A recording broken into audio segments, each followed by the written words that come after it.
Perkenalkan, saya Alia Safina dengan NIM 24060122140123 dan saya akan menjelaskan tentang pengertian dan definisi dari mesin Turing.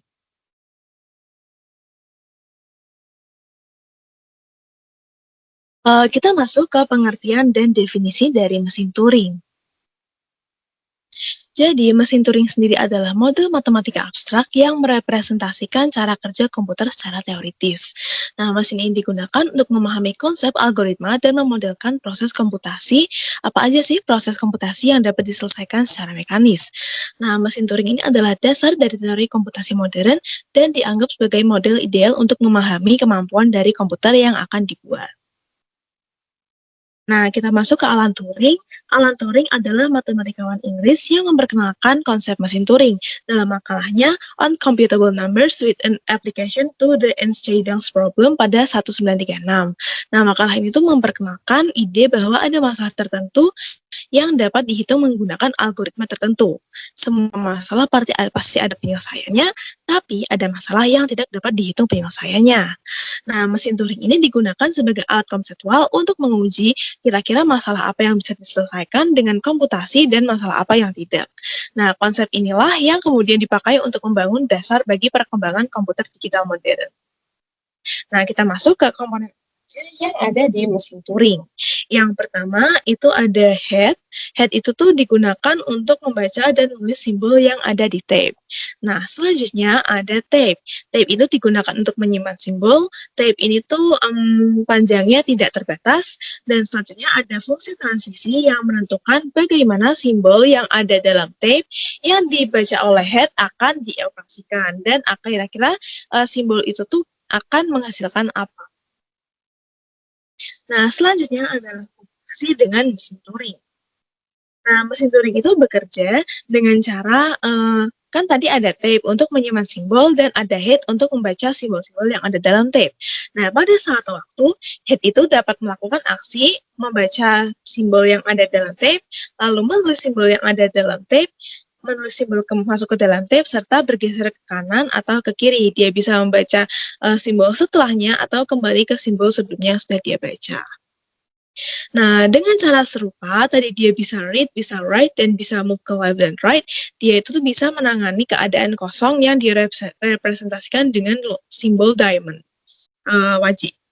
Nah, kemudian mesin berhenti apabila mencapai state akhir atau tidak ada transisi yang tersedia. Jadi, mesinnya akan berhenti ketika kita sudah mencapai state akhir di mana simbolnya semua sudah dibaca atau tidak ada transisi yang bisa dibaca lagi. Nah, kemudian bagaimana sih simbol dalam Turing Machine ini bakal diterima atau ditolak? Nah, mesin Turing akan menerima input jika mesin tersebut berhenti di final state. Tadi kita ingat lagi tabel transisinya. Nah, jika dia berhenti di final state, maka mesinnya berhenti dan input diterima. Nah, tapi input akan ditolak ketika pertama, mesin mencapai kondisi berhenti, tetapi state yang dicapai bukan final state, dan yang kedua, mesin memasuki kondisi infinite looping. Nah, cara mesin Turing ini beroperasi adalah yang pertama, head mulai membaca simbol di pita pada state awal, dan kedua, tabel instruksi menentukan apakah simbol yang dibaca tadi harus pertama dia ditimpa dengan simbol baru, atau kedua, dia dilewati tidak diubah, hanya dibaca saja, atau ketiga, dia pindah ke state lain. Nah, lalu kepala baca bergerak dari kiri ke kanan sesuai instruksi, dan proses tersebut diulangi hingga kita mencapai tahapan akhirnya untuk menentukan apakah simbol tersebut diterima atau tidak. Nah, contoh dari kasus Turing Machine ini adalah penjumlahan unary, di mana kita ingin menjumlahkan bilangan yang dalam bentuk satu saja. Di sini kita ingin menjumlahkan 2 dan 3, di mana 2 itu direpresentasikan sebagai 1, yaitu 2 angka 1, dan 3 direpresentasikan sebagai 1, yaitu 3 angka 1. Nah, mesin Turing ini akan menerima 2 bilangan dalam representasi unary. Nah, di sana kita bisa menerima 2 dan 3. Nah, kemudian dia akan dipisahkan dengan simbol kosong. Nah, mesin akan menggabungkan 2 string tadi, yaitu 2 dan 3 menjadi 1 untuk merepresentasikan hasil penjumlahan yang terjadi.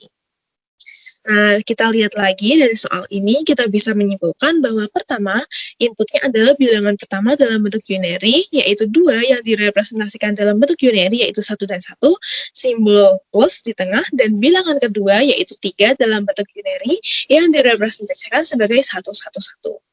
Nah, kemudian ada hasil penjumlahan dalam bentuk unary, dan tujuan mesin yang akan kita buat kali ini adalah mengganti adalah menjumlahkan ini dengan cara mengganti simbol plus dengan spasi kosong dan pindahkan semua satu dari sisi kanan plus ke sisi kiri di sebelah bilangan pertama. Jadi nanti hasil akhirnya adalah spasi kosong ini diganti, plus ini diganti dengan spasi kosong, dan spasi kosong ini nanti dia taruh di paling belakang sehingga kedua angka ini menjadi 1. Nah, pertama, ketika head ada di posisi awal membaca simbol, nah dia hanya membaca simbol tersebut, lalu ditulis lagi dengan simbol yang sama, lalu dia bergerak ke kanan.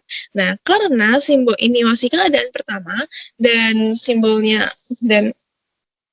dan keadaan selanjutnya sama, maka dia akan lanjut ke keadaan berikutnya, yaitu Q 0. Nah, di Q 0 ini juga sama, tapi dari Q 0 dia setelah membaca 1 dan menulis 1 dan menimpa 1 di sebelumnya, dia bertemu dengan tanda plus. Nah, tanda plus ini kita ganti dengan simbol kosong yang di sini akan direpresentasikan sebagai underscore. Nah, dan selanjutnya kita bergerak ke kanan. Nah, karena dia berganti state, maka akan ada muncul state baru, yaitu Q1. Nah, dan selanjutnya, karena dia sebelumnya membaca underscore dan menimpa underscore lagi, kita akan masuk ke state yang berbeda. Nah, di sini kita setelah membaca input kosong, kita bertemu dengan 1, maka 1 ini akan kita timpa dengan input kosong, dan selanjutnya, input kosong yang awal ini akan ditimpa dengan 1, sehingga input kosong ini bergeser. Nah, lakukan hal serupa sehingga hasilnya sampai seperti ini. Nah, setelah semua simbol diproses, stage akan hold dan proses telah selesai dieksekusi. Maka didapatkan 1111, yaitu 5, yaitu representasi unary dari 5 sebagai hasil penjumlahan antara 11, yaitu 2, dan 111, yaitu 3.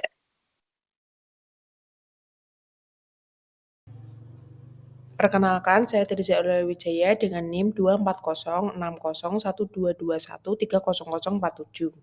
Hari ini saya akan menjelaskan tentang penggunaan mesin Turing pada masalah komputasi. Yang pertama yaitu penghitung fungsi bilangan bulat. Untuk melakukan penghitungan bilangan bulat pada mesin Turing ini akan dibuat suatu konversi terlebih dahulu. Yang pertama yaitu integer bernilai K direpresentasikan dengan 0 pangkat K, yaitu string yang terdiri dari angka 0 sebanyak K kali pada pita masukan. Jika fungsi memiliki beberapa argumen sebagai inputnya seperti I1, I2, hingga M, maka bilangan bulat ini akan dituliskan pada mesin Turing dibatasi dengan 1, seperti dituliskannya itu menjadi 0 pangkat I1, kemudian ada separatornya sebagai ada 1, kemudian dilanjut untuk 0 pangkat K untuk bilangan yang kedua. Nah, hasil dari penghitungan fungsi itu berupa integer P akan dituliskan dengan pita itu sebagai 0 pangkat P atau 0-nya itu sebanyak P kali. Contohnya di sini pada argumen fungsi 3,7,5 itu dapat direpresentasikan jadi angka 3 itu akan direpresentasikan sebagai angka 0 sebanyak 3 kali. Kemudian ada separatornya yaitu 1, kemudian diikuti angka 0 sebanyak 7 kali sebagai ganti dari integer 7, kemudian separator 1 lagi, kemudian yang terakhir adalah angka 0 sebanyak 5 kali untuk merepresentasikan angka 5. Yang pertama ada operasi penjumlahan di mesin Turing. Nah, mesin Turing itu dapat menghitung M ditambah N. Jadi keadaan simbol pitanya itu ada sebanyak angka 0 pangkat M, kemudian separator, kemudian 0 pangkat N. Kemudian algoritmanya yaitu dilakukan pencarian pada separatornya yakni 1, kemudian menggantinya dengan angka 0. Pada bagian belakang angka 0 yang paling akhir nanti juga akan digantikan sebagai blank. Nah, kita lihat aja contohnya. Di sini, bagaimana sih desain mesin Turing untuk penjumlahan dua integer dengan unary notation.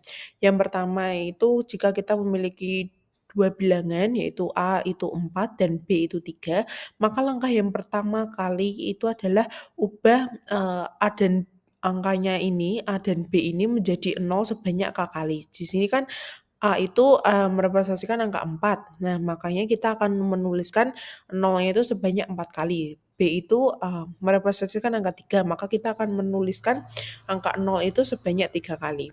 Kemudian diletakkan pada pita dengan operatornya itu bisa digantikan dengan blank atau 1. Di sini saya menggunakan yang blank. Jadi, formatnya yaitu ada blank, kemudian ada bilangan pertama yaitu 0 pangkat M tadi, yaitu 0 pangkat 4.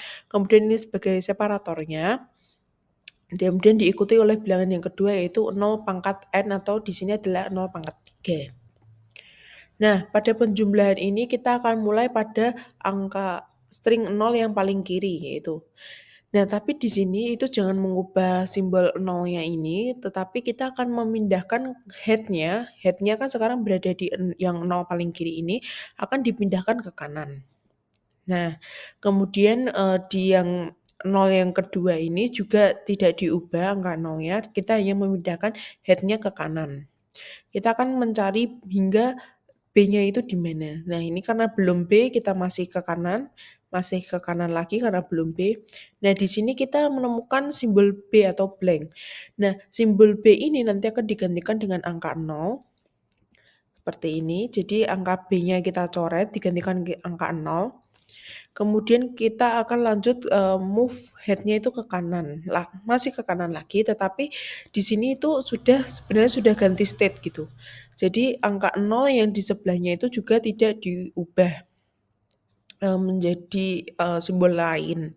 Kemudian kita masih ke kanan hingga mencapai B. Nah, ini kan B yang terakhir, maksudnya, B sebagai penutup pada pita. Nah, itu kita tidak ubah karakter B ini menjadi karakter lain, tetapi kita hanya memindahkan head-nya itu ke sebelah kiri. Nah, pada bagian kiri ini nanti nolnya yang paling kanan itu akan diubah menjadi B. Tadi kan kita mengubah separatornya itu, B yang tadi di tengah itu menjadi angka 0. Otomatis logikanya dia itu, nolnya kelebihan 1. Nah, ini kita akan mengembalikan, nolnya itu pada jumlah yang semestinya dengan yang paling kanan itu, angka 0 di sini akan diubah menjadi B. Nah, ini kita silang ganti B. Nah, setelah dihitung itu kan terdapat 7 buah 0. Jadi 1, 2, 3, 4, 5, 6, dan 7. Angka 0 yaitu 0 pangkat P kan tadi. Jadi 0 pangkat 7 yaitu angka 0 sebanyak 7 buah. Nah, ini adalah hasil dari penjumlahan 4 ditambah 3 kan memang benar 7. Kemudian ini adalah gambar dengan G-flap-nya, gambar desain mesin otomatanya. Kita lanjut aja, kita ke pengurangan. Nah, pada mesin Turing ini bisa menghitung M dikurangi N. Pengurangan ini didefinisikan sebagai M dikurangi N jika M-nya itu lebih besar atau sama dengan N. Dan akan sama dengan 0 jika M kurang dari N. Jadi ibaratnya tidak ada bilangan negatif. State awalnya adalah pita yang berisi rangkaian simbol seperti penjumlahan tadi, yaitu 0 pangkat M, kemudian separator, 0 pangkat N untuk bilangan yang keduanya. Kemudian mesin itu berhenti ketika di pita itu tercetak simbol 0 pangkat M dikurangi N. Algoritmanya adalah yang pertama, M itu mengganti simbol 0 pertama dengan B. Kemudian dilakukan pencarian 1 ke kanan diikuti dengan 0, kemudian mengganti 0 dengan 1. Kemudian nanti M bergerak ke kiri hingga menuju B lagi, hingga menemui B, kemudian dia akan kembali ke langkah yang pertama. Nah, pengulangan itu berhenti ketika pencarian ke kanan simbol 0, mesin M tidak menemukan B. Dan yang kedua yaitu mulai pencarian M tidak menemukan 0 untuk diganti dengan B. Nah, kita langsung aja ke contoh soalnya.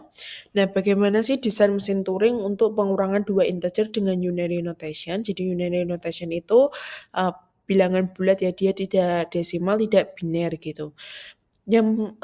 Jika diketahui M itu 4, N itu 2, dan kita tahu bahwa M dikurangi N itu hasilnya nanti akan 2.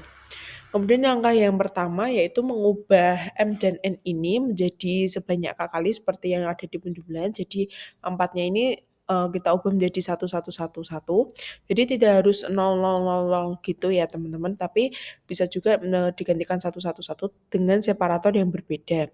Kemudian N-nya kita ubah menjadi 1, 1 sebanyak 2 kali. Kemudian diletakkan pada pita dengan operatornya itu diganti dengan B atau 0. Jadi kalau yang penjumlahan tadi kan kita angkanya itu direpresentasikan dengan 0. Nah, kalau yang pengurangan itu direpresentasikan dengan 1 dengan separatornya itu bisa 0 bisa B. Di sini saya menggunakan separatornya itu menggunakan angka 0. Nah, gimana sih simulasinya? Yang pertama yaitu dimulai inisialisasi, yaitu mengubah satu yang paling kiri itu menjadi blank simbol. Nah, ini kita coret, kita ganti dengan B, kemudian kita memindahkan head-nya itu ke kanan. Nah, karena ini sudah di Q1, karena yang sebelumnya itu kita sudah mengubah yang paling kiri itu menjadi B, sehingga terdapat 2B di kiri, kemudian kita pindah ke head-nya itu ke kanan. Nah, ketika di kanan itu sebenarnya sudah berada di state baru. Jadi jangan mengubah simbol satu ini, kemudian kita hanya memindahkan head-nya itu ke kanan. Nah, ini kita akan pindah ke kanan lagi, hingga menemui angka 0 atau sebagai separatornya ya tadi. Karena kita sudah di 0, tapi Q 0-nya itu kita juga tidak memindahkan head-nya. Kita hanya tidak mengubah simbol 0 itu, kita hanya mengubah head-nya itu ke kanan. Karena tadi cara berhentinya kan hingga kita menemui B. Jadi kita ke kanan lagi, hingga di sini kita menemui B. Nah, jika kita menemui blank simbol, itu kita tidak mengubah blank simbolnya itu, tetapi kita memindahkan head-nya itu ke kiri. Jadi awalnya langkahnya ke kanan, sekarang ke kiri. Nah, pada ini sebenarnya dia sudah di state baru lagi. Jadi kita akan mengubah angka 1 ini menjadi B dan nanti head-nya itu akan pindah ke kiri. Jadi yang angka 1 ini kita coret, kita ganti B dan head-nya itu akan berpindah ke sebelahnya B yang paling kanan. Yang kedua kanannya, kita pindah ke sini. Nah, ini sudah di state baru lagi. Itu jangan mengubah jangan mengubah simbolnya lagi, tapi kita hanya mengubah head-nya itu menjadi ke kiri hingga menemui B lagi. Nah, kita jalan, belum B. Nah, kita sudah menemui B. Di sini iterasi 1 itu sudah selesai, teman-teman. Nah, itu kembali ke Q0. Ya, tapi kita tidak mengubah simbol B lagi, tetapi kita memindahkan head-nya itu ke kanan. Nah, di sini ini kita kan mulai state baru lagi ya, seperti yang tadi ya. Jadi Q1-nya itu diubah menjadi B atau blank. Kita coret, kita ganti B, kemudian kita jalan lagi ke kanan hingga kita menemui B. Nah, ini belum B, belum B, belum B, sudah B. Karena sudah B, simbol B-nya ini tidak kita ubah, tetapi kita hanya memindahkan head-nya ke kanan, ke kiri, sorry. Jadi dia kayak kanan kirinya itu hingga menemui B. Jadi kita mengubah arahnya itu ketika kita menemui B. Nah, di sini angka 1 yang setelah B kanan itu, kita akan mengubahnya menjadi B. Nah, seperti ini. Jadi kita ubah, kemudian head-nya itu tetap ke kiri karena syarat tadi untuk pindah jalurnya itu atau pindah arahnya itu ketika kita menemui B. Dan kita ganti, kemudian kita geser ke kiri, itu juga belum B, sehingga kita masih ke kiri lagi, kita sudah menemui B. Nah, karena sudah menemui B, B-nya ini tidak kita ubah simbolnya, tetapi kita memindahkan head-nya itu ke kanan. Nah, ke sini. Sudah di Q0, angka 1-nya akan dipindahkan ke kanan. Nah, ini dia akan mengubah lagi simbolnya dari 1 ini menjadi B atau blank seperti yang sebelum-sebelumnya. Kemudian sudah di Q1, maka tidak mengubah simbolnya tapi hanya memindahkan headnya itu ke kanan. Nah, ini juga ke kanan menemui B. Karena menemui B, kita akan pindah ke kiri atau headnya itu akan bergerak ke kiri. Nah, di sini kita akan mengubah angka 0 itu menjadi 1. Kenapa? Karena ini kan hasilnya 1, padahal yang kita tahu 4 dikurangi 2 itu kan 2. Maka 0 yang di sini, yang tadi awalnya itu sebagai separatornya, itu akan diubah menjadi angka 1 dan memindahkan headnya itu ke kiri. Ini kita masuk ke state baru, kita misalkan key 4, dan key 4 ini adalah final state-nya. Nah, kita ubah menjadi 1. Dan hasilnya itu adalah 2 angka yang berurutan ini. Jadi kan tadi, definisi output-nya itu kan 0 pangkat P atau di sini 1 pangkat P gitu. Karena 4 dikurangi 2 itu adalah 2, maka 1 pangkat 2 yaitu 1, 1. Nah, hasilnya di sini ada 2 angka 1 yang menandakan hasil pengurangan dari 4 dikurangi 2 itu adalah 2. Nah, gimana sih kalau misalkan, M-nya itu lebih kecil daripada N gitu? Kan yang kita tahu di sini itu nanti dia hasilnya itu akan 0 bukan negatif ya teman-teman. Jadi langkah yang pertama sama aja seperti yang pengurangan tadi, jadi mengubah angka satunya, kemudian diletakkan pitanya dengan separatornya. Jadi, urutannya tuh, eee, sesuai ya teman-teman. Kalau M-nya di sini itu 2, ini belum saya ubah kayaknya. M-nya itu 2, maka di sini itu akan menjadi 2, sedangkan N-nya itu menjadi 4 gitu. Nah, kita mulai aja menjadi mengubah 1 menjadi B seperti yang tadi. Kita ubah menjadi B, kemudian pindah head-nya itu ke kanan. Nah, di sini kita tidak mengubah apapun, kita hanya memindahkan head-nya ke kanan hingga menemui B. Karena belum B, kita ke kanan lagi, belum B, kita ke kanan lagi, bukan B, kita ke kanan lagi, bukan B juga masih ke kanan lagi, ke kanan lagi. Di sini kita menemui B. Nah, di sini B itu tidak mengubah simbolnya. Kita hanya mengubah arah head-nya menjadi ke kiri. Dan angka 1 di sebelahnya itu akan, diubah menjadi B dan head-nya itu tetap pindah ke kiri. Nah, di sini B-nya sudah keubah teman-teman, dan angka 1 yang di sini itu jangan diubah, tetapi kita hanya memindahkan head-nya itu ke kiri hingga kita menemui B kembali gitu. Belum B kita masih ke kiri, belum B lagi kita masih ke kiri, belum B, belum B, sudah B kita akan mengubah ke kanan dan, mmm, setelah B itu kita nanti akan ubah menjadi setelah angka B itu kan nanti ada angka 1 gitu kan. Nah, angka itu yang kita akan ubah menjadi B. Nah, jadi di sini angka satunya itu kita ubah jadi B dan head-nya itu jadi ke kanan. Nah, ini karena kita sudah mengubah yang tadi, maka yang di sini tidak diubah tetapi hanya melanjutkan jalannya head yaitu ke kanan. Ini masih belum B jadi kita ke kanan lagi, kanan lagi, kanan kanan. Nah, kita misalkan dari sini kita 1, 11 itu juga belum, itu kita anggap aja langsung ke B yang di sini. Nah, B yang di sini itu, kita tidak mengubah simbolnya seperti yang kemarin yang sudah-sudah gitu, tetapi kita pindah head-nya ke kiri. Nah, 1 setelah dipindah head-nya ke kiri itu akan diubah menjadi B. Nah, ini nanti angka 1 ini akan diubah menjadi B simbol dan head-nya itu akan bergerak ke kiri. Nah, ini kita ganti, kita coret, ganti B, kemudian kita jalan lagi ke kiri hingga menemui B.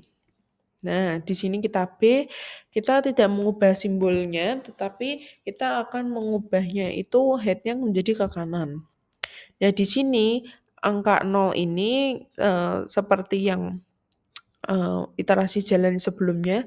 Jadi 0 yang di sini nanti kita akan ubah menjadi B dan head-nya itu menjadi ke kanan. Kita ubah, karena belum B kita masih ke kanan lagi.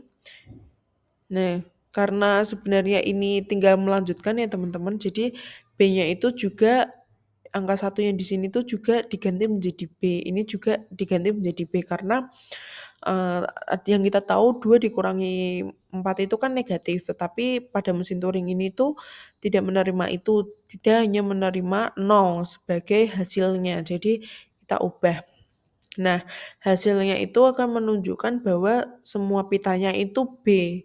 Nah, B itu maksudnya adalah blank kan tadi, maka hasilnya itu adalah 0. Nah, ini adalah desain dari mesin Turing dengan menggunakan GFLAP-nya ini. Selanjutnya kita akan masuk ke operasi perkalian. Jadi mesin Turing K itu akan menghitung perkalian integer M dan N dengan notasi M cross N gitu ya.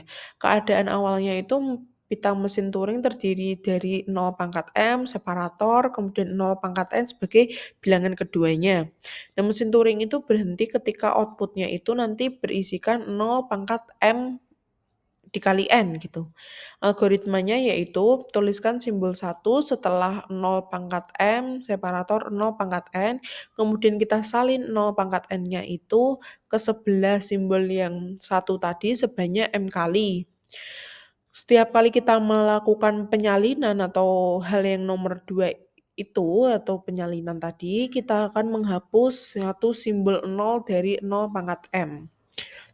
Proses penyalinan itu dihentikan ketika tidak ada lagi simbol 0 pada 0 pangkat M, sehingga pada akhir siklus kerja mesin Turing akan tertera 0 pangkat MN pada pita yang menyatakan hasil perkalian. Kita langsung aja ke contohnya. Nah, di sini saya memiliki contoh bagaimana sih desain mesin Turing untuk perkalian dua integer dengan unary notation tadi. Misalkan saya memiliki bilangan X sama dengan 2 dan Y sama dengan 3. Jika dikalikan kita tahu bahwa hasilnya itu adalah 6. Maka langkah yang pertama yaitu kita tetap aja mengubah K integer tadi menjadi 1 sebanyak K kali 1 pangkat K. Nah, di sini X-nya itu karena 2 jadi 1, kemudian Y-nya karena ada 3 menjadi 1. Nah, kemudian kita letakkan pada pita dengan operator diganti B atau 1. Kemudian kita akan menambahkan B ini setelah separator yang kedua sebanyak M dikali N tadi. Kita tahu tadi kan M kali N-nya itu 6 kan, 2 kali 3 itu 6. Maka kita letakkan ini, B ini sebanyak 6. Setelah separator yang kedua, jadi B sebagai B ini, kemudian sebagai nanti permulaannya, kemudian ada bilangan pertama separator, bilangan kedua separator, dan B sebanyak hasil perkaliannya itu. Nah, kemudian kita mulai aja simulasinya, yaitu mulai dari 1 yang paling kiri. Dan kita akan mengubah angka 1 ini menjadi B simbol. Dan head-nya itu akan bergerak ke kanan. Nah, kita ubah, kita silang nilai A1-nya itu menjadi B. Kemudian kita jalan ke kanan. Nah, karena sebelumnya itu udah diubah, yang ini jangan diubah dulu ya teman-teman. Jadi, kita hanya memindahkan head-nya ke kanan. Nah, setelah ini kan separator ya, kita tidak mengubah tapi head-nya itu ke kanan. Nah, setelah separator yang pertama, jadi separator untuk bilangan pertama tadi 2, kemudian separator. Nah, ini kan sebelahnya separator. Nah, kita itu akan mengubah angka 1 itu menjadi 0, setelah 0 yang separator ini menjadi sebuah karakter khusus gitu. Misalkan di sini saya misalkan X gitu. Nah, kita coret, kita ganti X. Nah, kita itu akan menyalin B-nya ini dengan angka 1 karena X-nya tadi ini kan 1 sebelum diubah. Kita pindah ke sini. Pindah ke B setelah separator yang kedua. Nah, di sini ada 1. Kemudian kita geser lagi ke kiri. Ya, 1 ini juga kita ganti X, nanti akan berimbas pada B yang di sini. B B setelah separator yang kedua itu akan disalin. Nah, begitu juga setelahnya gitu. Nah, ini kan 2 pangkat 3 itu kan ibaratnya 3 ditambah 3 gitu ya teman-teman. Nah, makanya di sini B yang pertama itu di sini hanya 3, kita kurang sekali lagi gitu. Makanya head-nya itu kita pindah ke sebelumnya itu. Jadi kita geser kembali, kemudian kita ubah 1 ini menjadi B. Nah, setelah kita ubah menjadi B, untuk setelah separator yang kedua yang tadi kita ganti X itu, misalkan kita ganti dengan X2 gitu. Kita ubah, hasilnya itu juga prosesnya sama teman-teman. Jadi kalau X yang di sini itu kita ubah, maka nilai sebelumnya itu akan salin ke sini. Jadi B-nya itu akan menjadi 1. Jadi ulangi langkah yang sama untuk diubah menjadi karakter khusus part 2 gitu. Setiap angka yang diubah, angka satunya itu akan ke sana. Kemudian kita geser, itu juga sebelumnya kita jadi 1, yang di sini kita juga ganti 1, kemudian kalau geser lagi, semuanya itu akan menjadi 1, 1, 1. Nah, hasil akhirnya teman-teman terdapat angka 1 sebanyak 6 kali yang menandakan hasil dari 2 kali 3 itu adalah 6. Tapi prosesnya 3 dulu, baru 3. Jadi mengubah 3 dulu, di sininya masih B untuk yang pertama, yang kedua itu baru mengubah sisanya. Nah, ini adalah desain mesin Turing dengan menggunakan G-Flap. Yang ketiga ada operasi fungsi gitu. Bagaimana sih kita menghitung fx sama dengan ghx gitu. Atau fungsi komposisi lah ya. Misalkan hx itu dihitung dengan mesin Turing H dan gx itu dihitung dengan mesin Turing G.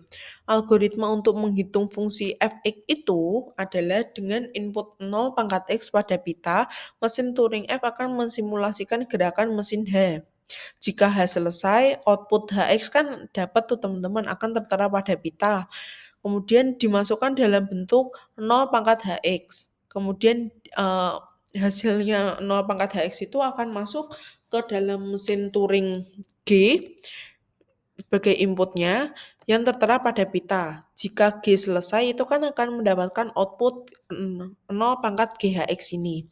Jika mesin Turing G dan H masing-masing menghitung fungsi GX dan HX mungkin ya, maka komposisi GHX itu dapat diimplementasikan dengan membungkus mesin Turing G dan H dengan sebuah mesin Turing baru yaitu F untuk mengaktifkan H dan G itu dalam urutan yang tepat. Aksi pengaktifan ini dapat dipandang sebagai pemanggilan subprogram dengan mesin Turing. Nah, pemanggilan subrutin itu dapat dilakukan jika himpunan kedua mesin itu merupakan yang saling lepas. Kemudian untuk memanggil mesin B, mesin A itu harus masuk ke dalam status awal mesin B. Transisinya juga akan otomatis harus merupakan transisi dari mesin A. Yang terakhir yaitu status yang menyatakan B dalam kondisi berhenti, maka mesin A itu akan kembali memasuki status yang dimilikinya sendiri. Nah, gimana sih contohnya gitu? Misalkan di sini itu saya memiliki mesin Turing untuk menghitung fungsi fx adalah x ditambah 1 atau inkremental ya. Dengan x-nya itu lebih dari 0. Misalkan di sini x-nya itu saya masukin 2 gitu sebagai inputannya. Maka kita tahu bahwa hasil fx-nya itu kan 3.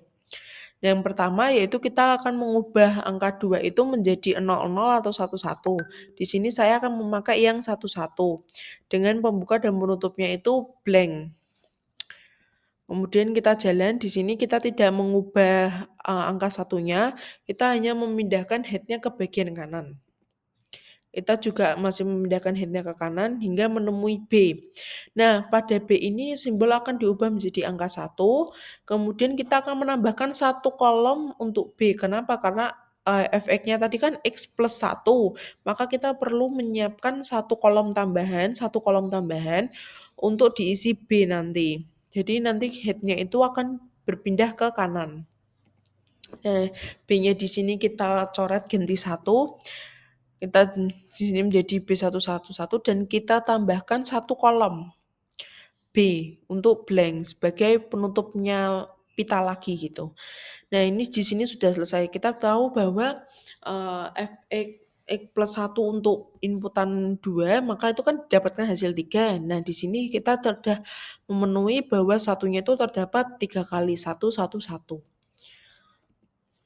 Nah, di sini hasil dari fx untuk x plus 1 dengan inputan x plus 2 itu kan 3. Jadi kita sudah sesuai dengan hasil yang kita mau. Nah, ini adalah desain mesin dengan G-Flap-nya. Kemudian ada penguraian bahasa formal. Hubungan mesin Turing dengan bahasa formal menurut A.W. Aransky dalam bukunya, yaitu Teori Bahasa Otomata pada 2018, mesin Turing tidak hanya digunakan untuk matematis saja, melainkan juga sangat berperan sebagai pengenal bahasa formal, contohnya non-restricted language dan recursively enumerable set. Bahasa formal didefinisikan oleh tipe O pada Chomsky hierarchy. Peran mesin Turing membantu memeriksa apakah string itu termasuk dalam bahasa tertentu dan memberikan kepuasan apakah string itu diterima atau ditolak. Non-restricted language adalah bahasa yang dihasilkan oleh gramatikal level 0 atau natural language tanpa aturan panjang tertentu pada ruas kiri dan kanan. Jadi benar-benar nggak ada batasannya karena non-restricted tadi kan tidak dibatasi. Kemudian ada recursively enumerable set. Bahasa RE atau bahasa tipe 0 dihasilkan oleh tata bahasa tipe O gitu. Bahasa RE dapat diterima dan atau dikenali oleh mesin Turing, yang berarti bahasa tersebut akan memasuki status terakhir untuk untaian bahasa dan mungkin atau mungkin tidak memasuki status penolakan untuk untaian yang bukan bagian dari bahasa tersebut. Ini berarti Turing Machine dapat mengulang selamanya untuk untaian yang bukan bagian dari bahasa tersebut. Bahasa RE itu juga disebut sebagai bahasa yang dikenali oleh mesin Turing. Nah, ini diagramnya gitu. Jadi RE itu recursively enumerable set seperti itu. Jadi ini yang dapat dikenali oleh mesin Turing. Nah, yang terakhir dari bagian saya yaitu ada simulasi algoritma lain.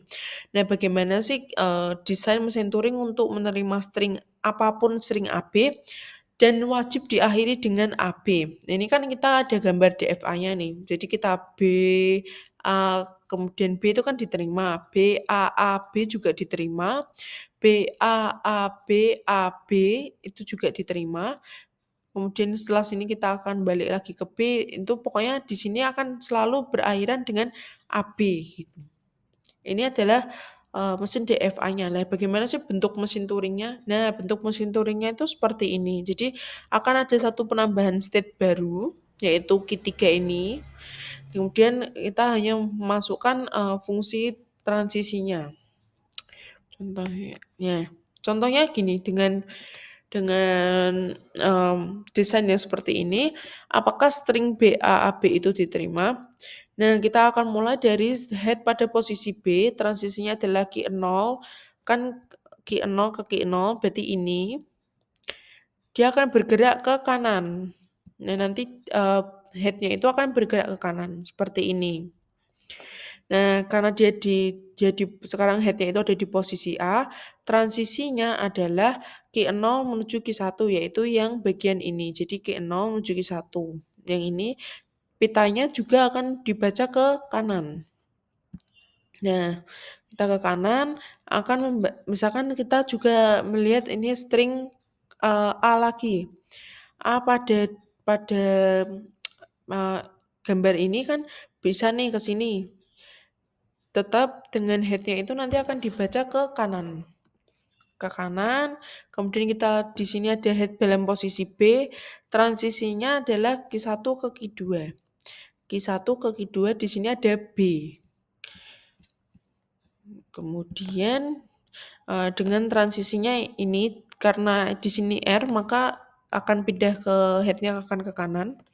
Nah, head pada posisi B simbol ini transisinya adalah Q2 ke Q3. Ini terakhir untuk ke final state-nya yaitu blank baca ke kanan gitu. Nah, string BAB itu nanti diterima karena state akhirnya itu tercapai dan mesin Turing itu akan berhenti.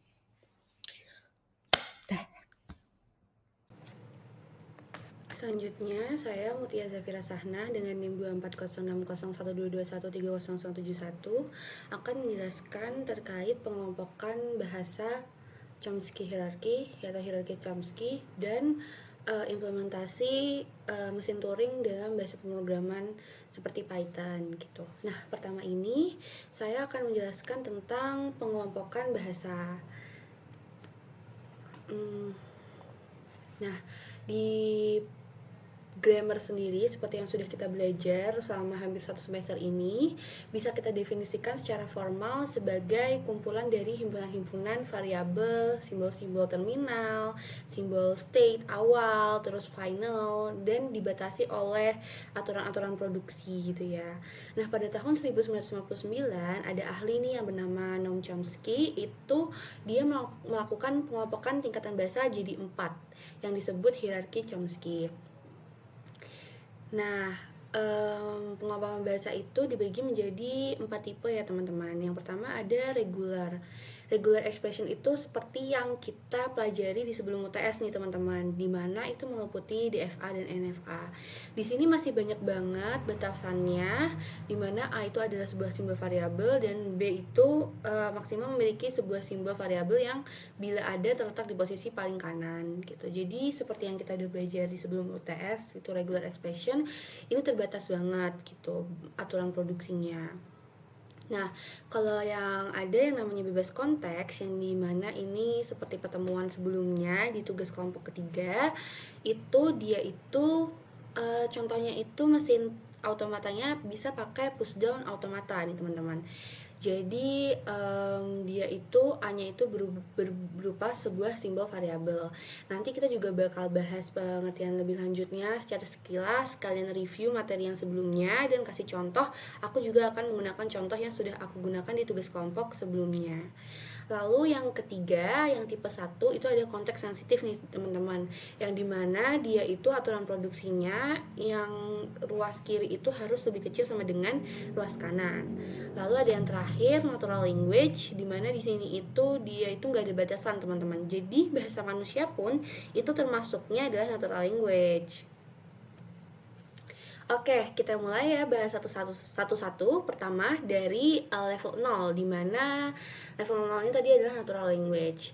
Bahasa manusia, seperti yang aku bilang tadi, itu termasuk dalam tipe ini teman-teman, dimana nggak ada batasan untuk aturan produksinya.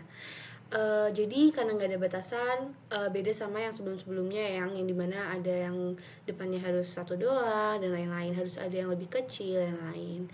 Maka dari itu contoh aplikasi yang sederhana ya yang bisa kita contohin di sini itu adalah chatbot sederhana, dimana ketika kita ngasih input misal hello, dia akan membahas dengan hi there, how can I help you gitu.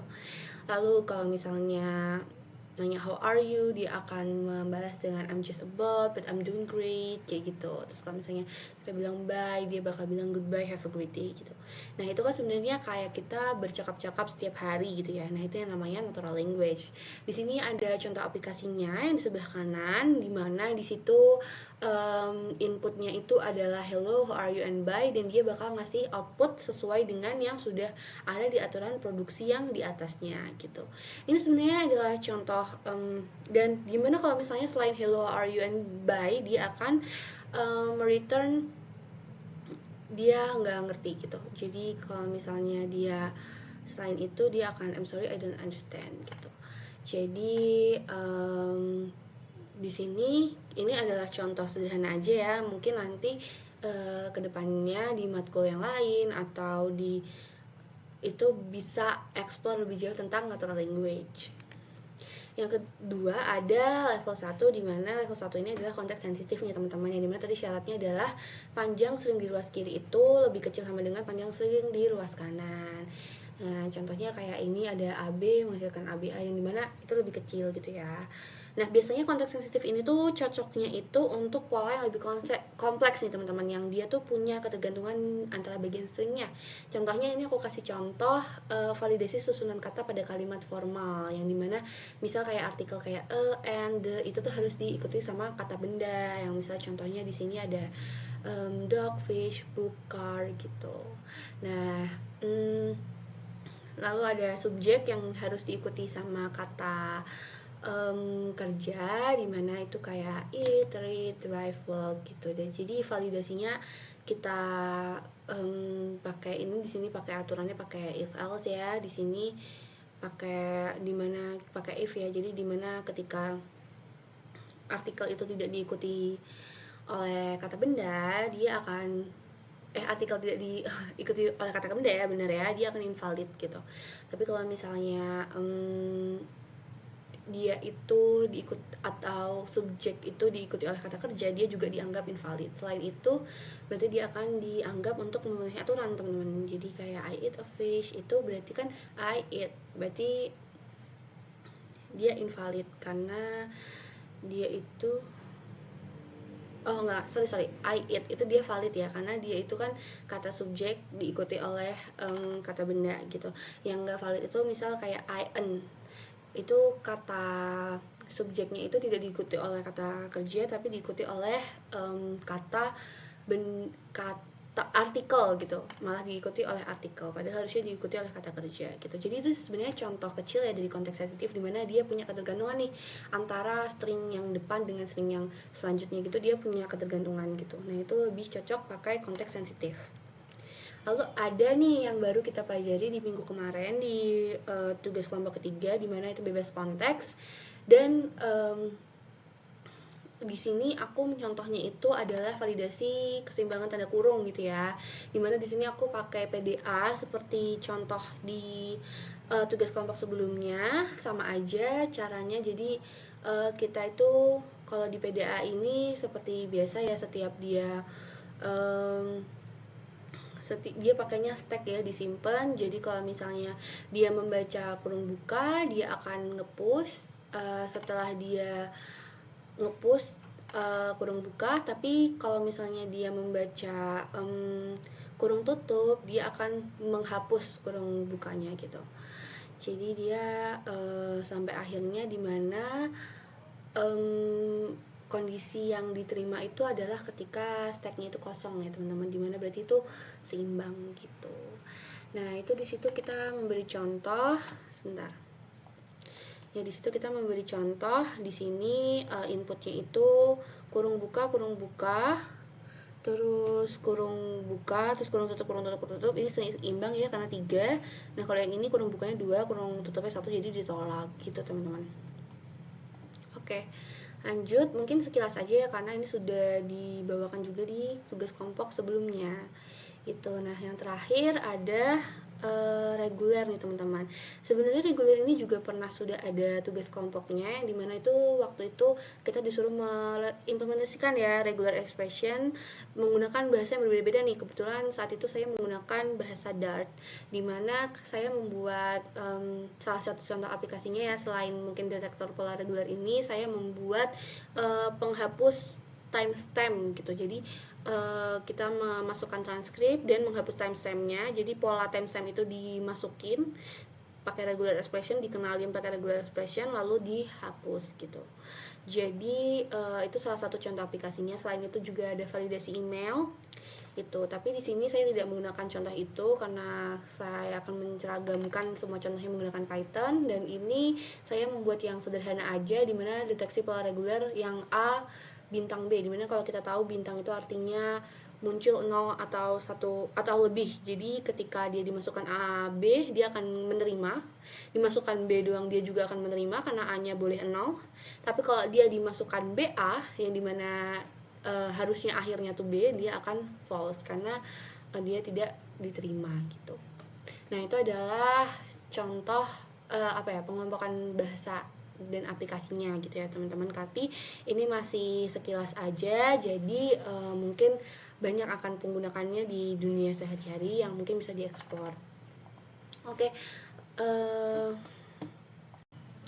nah setelah tadi kita sudah belajar tentang pengelompokan bahasa ya, sebenarnya tadi itu kurang lebih sudah kita pelajari semuanya di satu semester ini, hampir satu semester ini ya teman-teman, mulai dari reguler sampai tadi natural language.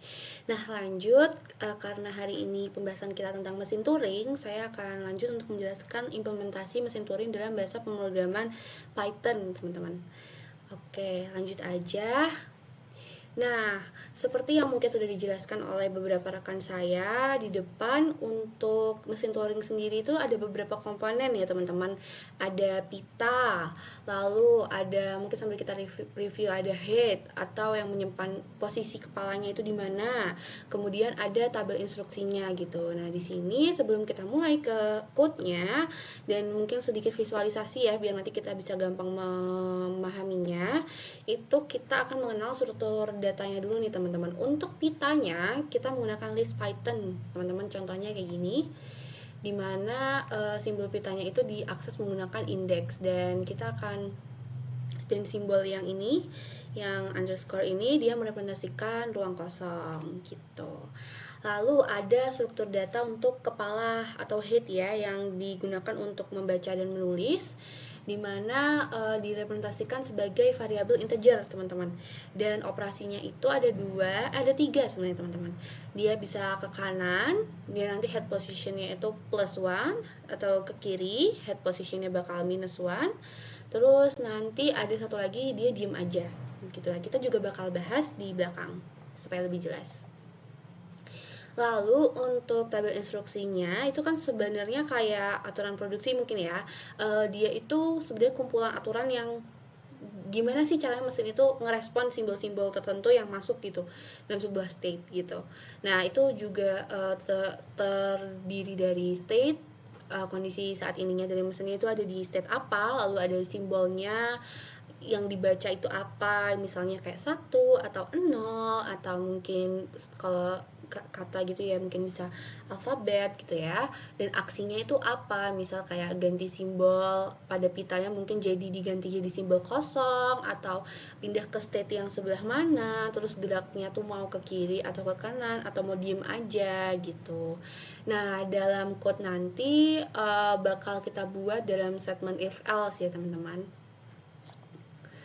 Oke, ini adalah code Python-nya. Nanti mungkin aku juga bakal buat uji programnya dan jelasin visualisasinya. Mungkin ini aku jelasin sedikit dulu, dimana kita menyimpan seperti yang aku bilang, pitanya itu disimpan di list yang ditambahkan simbol kosong di awal dan di akhir. Gunanya untuk apa? Saat nanti dia sampai di akhir ini berarti menandakan kalau dia udah sampai selesai gitu. Jadi dia akan bergerak ke kiri gitu. Seperti yang kita sudah tahu di ini ya, komputasi mesin Turingnya ya.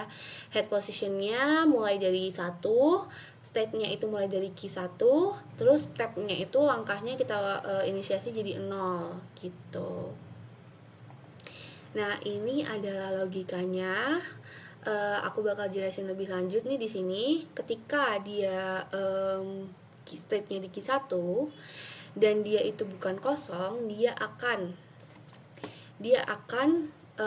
menyimpan simbol itu di variabel front symbol, dan dia itu akan mengganti dia aksi ini kan simbolnya nih, dia simbol akan disimpan di front symbol, dan dia akan mengganti tadi yang isinya itu mungkin simbol, suatu simbol misalnya angka atau alfabet itu diganti dengan ini simbol kosong, dan state-nya akan berpindah ke P7 gitu, dan head position-nya akan +1, dimana berarti dia akan bergerak ke kanan. Lalu ketika dia sudah di P7, dia akan bergerak nih teman-teman sampai di akhir pita, dimana ketika dia bukan simbol kosong, dia akan bertambah terus ke kanan, tapi ketika dia sudah simbol kosong yang menandakan dia itu adalah simbol terakhir, dia akan bergerak ke kiri gitu. Dan kenapa dia bergerak ke kiri? Karena tadi kita kalau ingat sudah menyimpan ya simbolnya di depan, di front symbol, lalu kita akan menyocokkan ke kiri dari belakang, itu sama apa enggak? Kan itu sebenarnya konsep palindromnya di situ kan. Nah, tadi itu kita pindah ke state R7 ya teman-teman. Ketika ditemukan sudah di akhir, kita pindah ke state R7, dimana kalau misalnya state R7 itu dia nyocokin simbol di head position yang sekarang itu dia sama nggak sama front symbol. Kalau misalnya sama, dia akan mengganti jadi simbol kosong, dimana dia udah ditandai nih kalau ini sudah diperiksa. Lalu dia akan kembali ke state awal dan kembali ke kiri. Jadi kayak gitu terus, nanti dia bakal mengulang-ulang itu terus. Nah, kalau misalnya dia itu udah semua simbol cocok, berarti dia akan diterima ke key, dan kalau misalnya enggak, dia akan ke key n. Dimana key n itu merepresentasikan sindrom yang bukan palindrom, dan key itu dia palindrom karena diterima gitu. Nah, ini ada tabel instruksinya teman-teman yang mungkin bisa lebih jelas ya untuk teman-teman pahami. Dimana di sini kalau state saat ininya Q1 dan simbol yang dibaca itu kosong, dia nggak akan menulis apa-apa dan dia akan diem aja dan step berikutnya itu akan diterima. Ketika state-nya saat ini Q1 dan membaca simbol sembarang apapun itu selain kosong, dia itu akan menulis simbol itu jadi kosong dan arah geraknya akan bergeser ke kanan dan state-nya akan berpindah ke P7. Ketika sudah di P7 dan membaca simbol X yang bukan simbol kosong sembarang, yang penting dia akan menulis simbol X dan bergerak ke kanan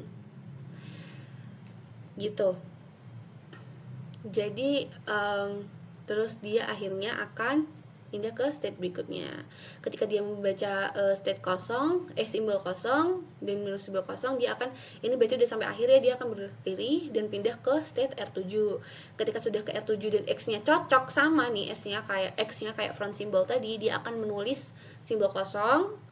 Lalu dia akan bergerak lagi ke kiri dan kembali ke Q1. Tapi kalau misalnya di R7 ini membaca kosong, dia berarti artinya diterima. Tapi kalau misalnya X-nya ini tidak cocok, ternyata dia akan ketolak gitu teman-teman. Ini mungkin tabel yang bisa dimengerti, lebih bisa dimengerti ya, lebih ke visualisasinya. Kalau masih bingung jangan khawatir karena setelah ini ada visualisasinya juga. Nah, buat penjelasan state-nya seperti yang tadi aku udah jelasin ya, Q1 itu sebagai state awal, pembacaan simbolnya dari kiri, P7-nya pencarian ke kanan, R7-nya saat udah sampai akhir terus balik, Q-nya itu akhir, state akhirnya seringnya diterima berarti dia palindrom, dan Q-nya itu state akhir seringnya ditolak berarti dia bukan palindrom. Nah, kalau arah pergerakannya seperti yang udah aku jelasin tadi, ada right, left, sama diem aja. Kalau misalnya gerak ke kanan dia R, gerak ke kiri dia left, dan kalau misalnya dia diem ya diem aja gitu. Oke, kita masuk ke uji coba ya teman-teman. Ini sudah aku buat. Di sini code-nya sama kayak yang tadi, cuman kita akan mencoba 2 string aja nih, yang dimana string yang palindrom untuk mengecek dia kalau keterima gimana dan kalau misalnya ketolak gimana. Oke, di sini kita masukkan stringnya ya teman-teman, dimana aku mau masukin katak dan dia itu bentar. Dia itu saat mengecek katak dia itu keterima ya teman-teman palindrom. Dimana yang seperti aku jelasin tadi, ketika dia membaca ini, dia mengganti dengan simbol kosong, lalu dia jalan ke kanan. Nih ya, dia jalan kanan A T A K. Dia jalan ke kanan sampai dia itu membaca jalan ke kanan kan sampai dia membaca ini, lalu dia kembali lagi ke sini dan dia menyocokkan ini dengan front symbol tadi, lalu kalau misalnya sama dia dihapus dan seterusnya. Dia jalan ke kiri, lalu ke kiri dia dan seterusnya ya, nanti bakal ada visualisasinya. Ini kita coba kalau yang ditolak dulu, misalnya hello itu kan bukan palindrom. Oke. Nah, kalau hello dia itu seperti tadi ya, H ini disimpan di front, dan sampai dia ke akhir sini, ketika dia kembali ke sini, ketika dia kembali ke sini dan dia tidak sama dengan H, dia akan langsung ke KN, ke state KN, dimana berarti menandakan kalau hello ini bukan palindrom gitu. Oke, mungkin biar lebih jelas bakal kita jelasin tentang visualisasi singkatnya gitu ya. Yang pertama mungkin ini katak, dimana state Q1 di sini, ini panahnya harusnya di sini ya teman-teman, panahnya di sini, dimana ketika dia membaca dia itu bakal diganti dengan simbol kosong dan state-nya bakal pindah ke P7. Nih, dia akan diganti dengan simbol kosong dan state-nya akan pindah ke P7. Ketika dia pindah ke state P7 dan dia bacanya A, seperti yang tadi, dia akan lanjut bergerak ke kanan, ke kanan sampai dia di sini. Jadi tadi dia akan bergerak ke kanan nih, sampai akhirnya dia bergerak ke kanan lagi, sampai akhirnya di sini. Ketika di sini dia balik ke sini. Tadi kan logikanya apa? Kalau misalnya dia itu tidak kosong, dia akan ke kanan, ke kanan, ke kanan, ke kanan. Tapi kalau misalnya dia kosong, dia akan ke kiri. Nah, ketika dia membaca ini, dia pindah ke state R7 dan dia akan ke kiri. Nah, ketika dia membaca di state R7 dia membaca K, dan K itu cocok sama yang disimpan tadi di front symbol, dia akan mengganti K ini menjadi ini, simbol kosong. Dan dia akan ke kiri dan membaca A. Dan ketika kita membaca A, ini kita udah ada di state Q1. Tadi ketika kita di R7 kita pindah ke state Q1 dan di Q1 kita membaca A. Lalu abis itu A ini akhirnya dia itu disimpan ke front symbol dan dia pindah ke P7, dan seperti kita tahu P7 itu dia akan bergerak ke kanan. Dia akan bergerak ke kanan tuh dan akhirnya menemukan simbol kosong, dan akhirnya setelah menemukan simbol kosong dia bergerak ke kiri, dan ketika ke kiri dia pindah ke R7, dan saat ke R7 dia itu sama seperti yang disimpan di front symbol tadi, maka dia akan kembali ke Q1. Dan ketika dia kembali ke Q1, dia membaca T, dia menyimpan T di front symbol, lalu dia pindah ke state P7 dan ternyata P7 itu adalah kosong. Ketika dia kosong, dia akan masuk ke state Q, di mana Q itu adalah diterima. Nah, itu adalah prosesnya ya teman-teman, yang mungkin tadi kalau kalian lihat di code tidak kebayang seperti apa prosesnya, dan itu tadi prosesnya sudah bagaimana dari yang awalnya masih ini penuh lalu akhirnya diterima gitu. Bagaimana proses mengganti simbolnya dan aksinya dan pindah state-nya itu sudah cukup jelas dengan visualisasi tadi. Sekian penjelasan dari saya. Semoga teman-teman mengerti, dan nanti akan dilanjutkan dengan kesimpulan yang akan dibawakan oleh teman saya. Terima kasih. Dan yang terakhir adalah kesimpulan. Jadi, dari diskusi ini kita mendapati bahwa mesin Turing adalah model dasar dalam teori komputasi yang membantu mendefinisikan apa yang dapat dan tidak dapat diselesaikan dengan komputasi. Nah, konsep ini menjadi landasan untuk memahami algoritma, kemampuan komputasi yaitu komputabilitas, dan batas kemampuan komputasi dari mesin yang akan kita ciptakan. Nah, mesin Turing ini menunjukkan bagaimana sistem sederhana itu dapat menyelesaikan masalah kompleks dengan langkah-langkah logis. Nah, lalu apa saja sih aplikasi dari Turing Machine di dunia nyata? Yang pertama adalah pengembangan komputer modern, di mana mesin Turing ini merupakan dasar dari konsep di komputer digital, di mana set instruksi yang ada itu tuh dikembangkan berdasarkan model dari mesin Turing. Nah, lalu model pita pada mesin Turing itu tuh mirip dengan memori komputer, dengan kepala baca tulis itu tuh menyerupai prosesor yang dapat memproses instruksi. Nah, selanjutnya ada algoritma dan pemrograman, di mana mesin Turing ini digunakan untuk merancang algoritma yang efisien dengan langkah logis yang dapat ditiru. Nah, selanjutnya ada teori bahasa formal, di mana mesin Turing ini digunakan untuk mengenali bahasa formal yang ditemukan dalam pemrograman, serta membantu mengembangkan bahasa pemrograman itu sendiri. Nah, lalu kira-kira apa aja sih diskusi lebih lanjut yang bisa dibahas mengenai Turing Machine ini? Yang pertama adalah quantum computing. Quantum computing, di mana mesin Turing klasik dapat menjadi dasar dalam memahami komputer kuantum yang dapat memperluas kemampuan komputasinya. Dan selanjutnya adalah komputasi beyond Turing, di mana kita itu tuh berusaha untuk menemukan model komputasi baru yang bisa melampaui batasan mesin Turing. Dan selanjutnya adalah efisiensi algoritma, yaitu gimana cara kita menentukan algoritma apa yang lebih simpel dan lebih efisien untuk melakukan suatu pekerjaan.